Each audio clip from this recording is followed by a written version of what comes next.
My name is Margaret Collins, and I am 68 years old.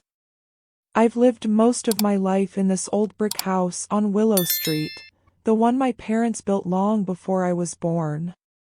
It's the only place that's ever truly felt like home.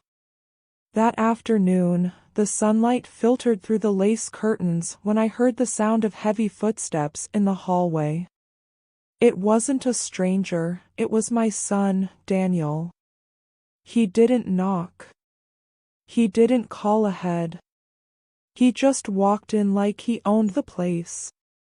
He was holding a folder in his hand, waving it in front of me as if it were a trophy.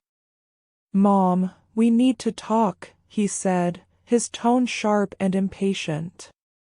He placed the folder on the dining table, and the thud echoed through the house like a warning. Inside were legal papers, a property transfer. He wanted me to sign over my house, the one I'd lived in for over 40 years. At first, I thought it was some kind of misunderstanding. But then I saw her, his wife, Erica, standing in the doorway with 2 bags beside her. Her face carried that polite smile people wear when they're already sure they've won. "We've been talking," she began, stepping closer. "It doesn't make sense for you to stay here alone, Margaret. You don't need all this space. We can sell it, split the money, and everyone benefits." Her words were wrapped in fake kindness, but her eyes told another story: ambition, greed, and the certainty that I'd agree because of my age. I didn't argue. I didn't shout. I just stood there, looking at both of them. My silence unsettled them more than any words could. Daniel picked up a pen and placed it on the papers. "Please, Mom," he said. "Let's not make this harder than it needs to be. You sign today, and we'll handle everything. It's your best option." I lifted the pen, turned it in my hand, then set it back down. "I need time," I said quietly. He frowned. "There's nothing to think about. You're just delaying the inevitable." But there was plenty to think about, more than he could ever imagine. Because Daniel thought this house was his by law, but he didn't know the truth about how I came to own it, or what was hidden in those old files upstairs. He thought he knew the law. But he didn't know my secret, one that could destroy everything he believed was his. The next morning, I made myself a cup of black coffee and sat by the kitchen window, staring at the old oak tree in the yard. It had stood there longer than anyone in my family, strong, stubborn, unshaken by storms. Maybe that's why I loved it so much. It reminded me of who I used to be before life taught me to stay quiet. Daniel didn't come that day. But I knew he would. When my son wanted something, he didn't stop until he got it. That's something he didn't inherit from me. He inherited that from his father, God rest his soul. By Thursday, he was back. This time with Erica by his side, her heels clicking on the wooden floor like small warnings. Daniel had a new folder in hand, his expression colder, more determined. "Mom, I spoke to an attorney," he said as he laid the papers down again. "He confirmed I have every right to half of this property. You're making this harder than it needs to be." I folded the dishcloth in my hands, calm as ever. "And what if you're wrong?" I asked. Erica laughed lightly, though there was no joy in it. "The law doesn't make mistakes, Margaret. We just want what's fair. You can move into a smaller place, something cozy. You'll have money, and we'll finally start the business we've been dreaming about." Her words were rehearsed, like lines from a bad play. I didn't reply. I simply walked to the sideboard and opened an old drawer. Inside was a leather folder, cracked with age, the original deed to this house, signed and dated 1976, long before I ever married Daniel's father. I didn't show it to them. Not yet. I just touched it, reminding myself that truth had a way of waiting for the right moment.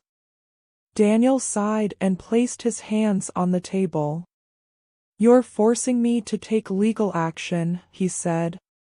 "I don't want to, but I will." "Do what you must," I answered quietly. My voice didn't shake. I saw confusion flicker in his eyes, just for a second. Maybe he expected me to plead, to beg. But I was done doing that long ago.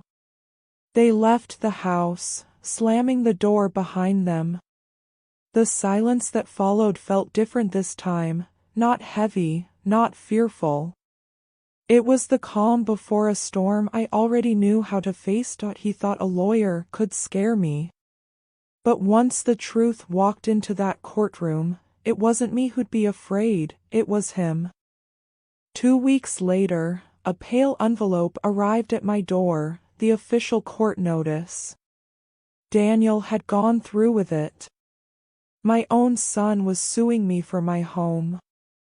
I placed the envelope on the table and stared at it for a long time before opening it.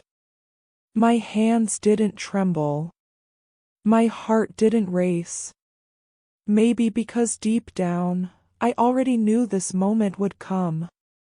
Some storms, you can see building from miles away.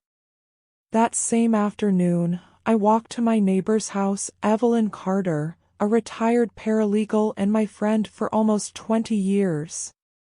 She was the kind of woman who spoke with clarity and never wasted words. I showed her the documents, the inheritance papers, and the original deed my father had signed before he passed. She read everything slowly, flipping through each page like a detective studying evidence. When she finally looked up, her eyes were calm but sharp. "Margaret, your son doesn't have a case," she said. "This house was yours before your marriage. It's separate property. No court in this state can take it away from you." Her words brought peace, not the kind that comes from hope, but the kind that comes from certainty. Still, I hired a lawyer she recommended, Mr. Robert Hale, a quiet man with silver hair and the patience of someone who's seen too much of life to be easily rattled. The court date was set for a Tuesday. The night before, I laid out my best dress and polished my shoes.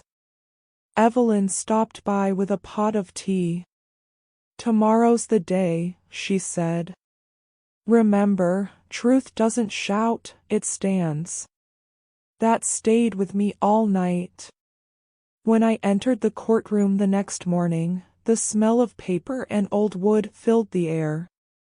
Daniel sat across from me in a dark suit, his posture stiff, his wife beside him like a shadow. Their lawyer looked smug, like a man who believed victory was already his. The judge, a composed woman with gray hair pulled into a bun, listened carefully as Daniel's lawyer spoke first. He talked about inheritance rights, family fairness, and property division. He made it sound like I was some stubborn old woman refusing to let go of the past. Then Mr. Hale stood. Calm. Unhurried. He opened the folder and handed the judge the old deed. "Your Honor," he said, "this property was inherited by Mrs. Collins in 1976, 3 years before her marriage. It's hers by law, and always has been." Silence fell over the courtroom. Daniel's face turned pale. Erica froze. The truth was on paper, but the real judgment was yet to fall. And when it did, it wouldn't just end a lawsuit. It would change a family forever. The judge reviewed every document with a sharp, patient eye.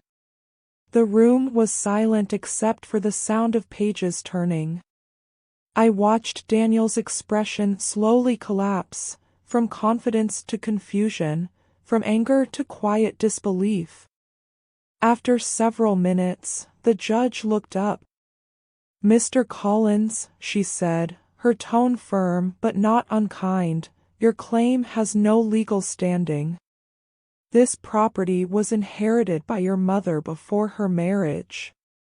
It is not subject to division, nor can it be transferred without her consent." Her words echoed through the courtroom like a thunderclap. Daniel tried to speak, but the judge raised her hand. "Your mother has every right to remain in her home.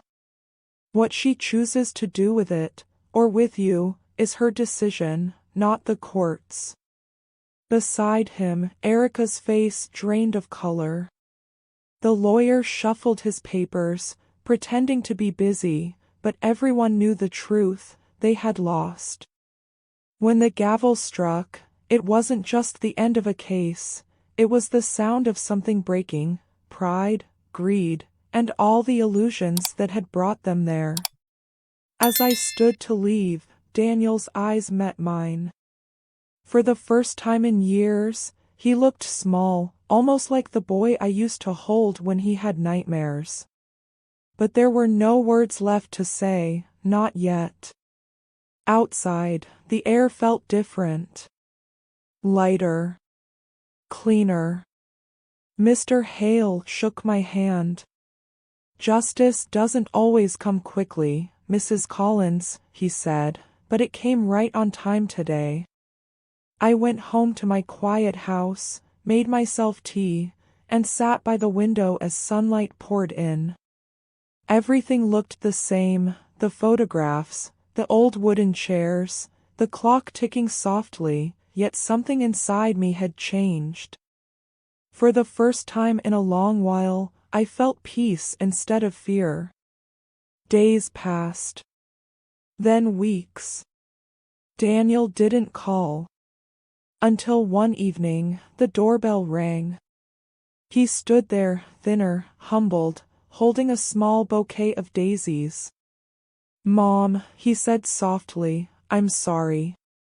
His voice cracked. "I don't want your house. I just want you to forgive me." I didn't speak right away. I just looked at him, at the son who had once betrayed me, and at the man who was finally beginning to understand. "I can't forget what happened, Daniel," I said, my voice gentle but steady. "But maybe forgiveness isn't about forgetting.